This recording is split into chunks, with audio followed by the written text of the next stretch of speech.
warahmatullahi wabarakatuh. Waalaikumsalam warahmatullahi wabarakatuh. Selamat datang sahabat Bima semuanya. Ketemu lagi dengan kita berdua di podcast Epipa. Senang sekali rasanya hari ini saya Devi dan rekan saya Mbak Amel bisa meluangkan waktu di tengah-tengah kesibukan pelayanan fakultas buat ngobrol bareng teman-teman semua.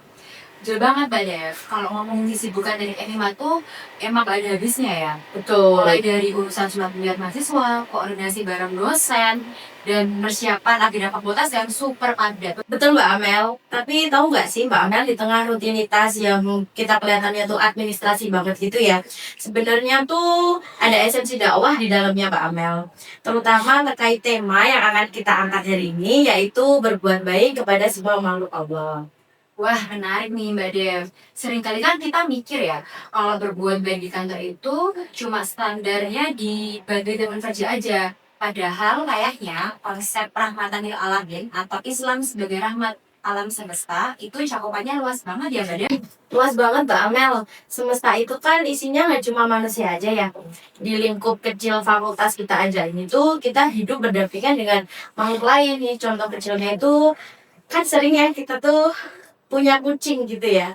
Bukan punya kucing, itu kucing liar gitu. Yang kadang tuh tidur di lobi fakultas atau jalan-jalan di koridor fakultas. Ih, bener banget Mbak Dev. Kadang kalau kita lagi capek atau pusing saat kerjaan nih, terus ada kucing yang nyamperin kita, itu sebenarnya udah dicil buat hati kita loh. Apakah kita usir dengan kasar, atau kita bagi sedikit sisa makanan kita untuk mereka? Oke, betul Mbak Amel. Saya tuh jadi ingat satu hadis nih Mbak Amel kan. Dari riwayat Bukhari, insya Allah itu sahih ya. Jadi tentang seorang wanita tuh yang bahkan diampuni dosa-dosa besarnya oleh Allah hanya karena dia tuh memberikan minum kepada anjing yang sedang haus di padang pasir itu. Masya Allah. Dan Rasulullah SAW itu menutup hadis itu dengan kalimat, pada setiap makhluk yang bernyawa ada pahala dalam berbuat baik kepadanya. Masya Allah sekali, luar biasa ya Mbak Dev. Betul. Hewan aja punya hak atas kasih sayang kita. Belum lagi tanaman-tanaman hijau yang ada di sekitar koridor kantor kita. Terus kita harus memastikan tuh tanaman itu bisa dirawat, disiram, dan gak dirusak. Itu juga bagian dari ibadah loh. Rasulullah bahkan pernah bilang, kalau besok kiamat nih mau datang dan di tangan kita masih ada bibit tanaman atau pohon, harus tetap disuruh tanam. Begitulah Islam menjaga kelestarian makhluk lain. Setuju banget Mbak Amel. Nah, sekarang nih kita geser nih ke makhluk yang paling sering berinteraksi dengan kita nih Mbak Amel, yaitu manusia. Nah, Di kampus kan tentunya isinya mahasiswa dan rekan kerja kantor kita nih Mbak Amel. Jujur nih Mbak Amel ya, kadang tuh kita sebagai tendik yang bekerja di bagian pelayanan itu kadang diuji banget nih kesabarannya Mbak Amel. Mbak Amel juga nggak? betul, sama. Betul, apalagi mahasiswa nih, kita kan sering bertemu dengan mahasiswa ya. Kadang tuh ada mahasiswa tuh datang tergopoh-gopoh, panik atau nggak sabaran, minta ini, minta itu, atau kadang tuh dia nanya hal yang sama-sama berulang-ulang gitu Mbak Amel. Betul, ngerasain banget. Wah, itu dia tantangannya ya Mbak Dev. Tapi disitulah indahnya. Pelayanan di meja kerja kita ini adalah dakwah kita sebagai teknik. Setiap senyuman tulus yang kita kasih saat menyambut mereka, setiap kalimat sabar saat menjelaskan bahasa itu nilainya ibadah di mata Allah. Senyum ya Mbak Amel. Oke, kita kasih lihat ke penonton gimana kalau kita senyum. 1, 2, 3. Oke.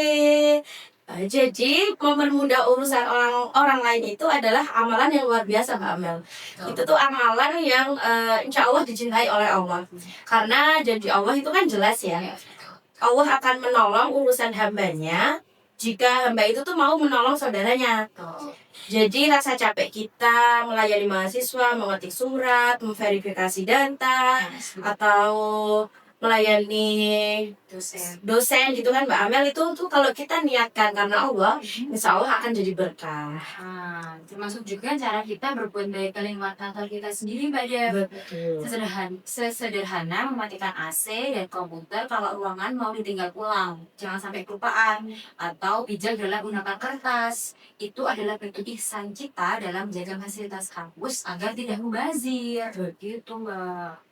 Nggak terasa nih Mbak Amel, obrolan kita hari ini itu membuat kita sama-sama berefleksi gitu ya. Ternyata ladang pahala di tempat kerja kita tuh sudah banyak gitu. Jadi nggak perlu tuh jauh-jauh mencari tempat lain untuk berbuat baik. Betul.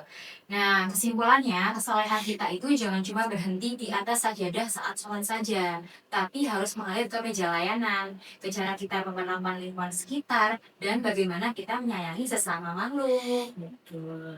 Mari kita jadikan setiap sudut ruang kerja kita di Ernipa ini sebagai saksi kebaikan kita di akhirat kelak. Sayangi yang ada di bumi, maka yang langit akan menyayangimu. Terima kasih banyak Mbak Devi Terima kasih buat banyak, Mbak Amel. pengalamannya pada hari ini. Dan terima kasih juga buat sahabat NIPA yang sudah menyimak. Saya Amel. Dan saya Devi. Mari menebar kebaikan tanpa batas. Wassalamualaikum warahmatullahi wabarakatuh. Sampai jumpa.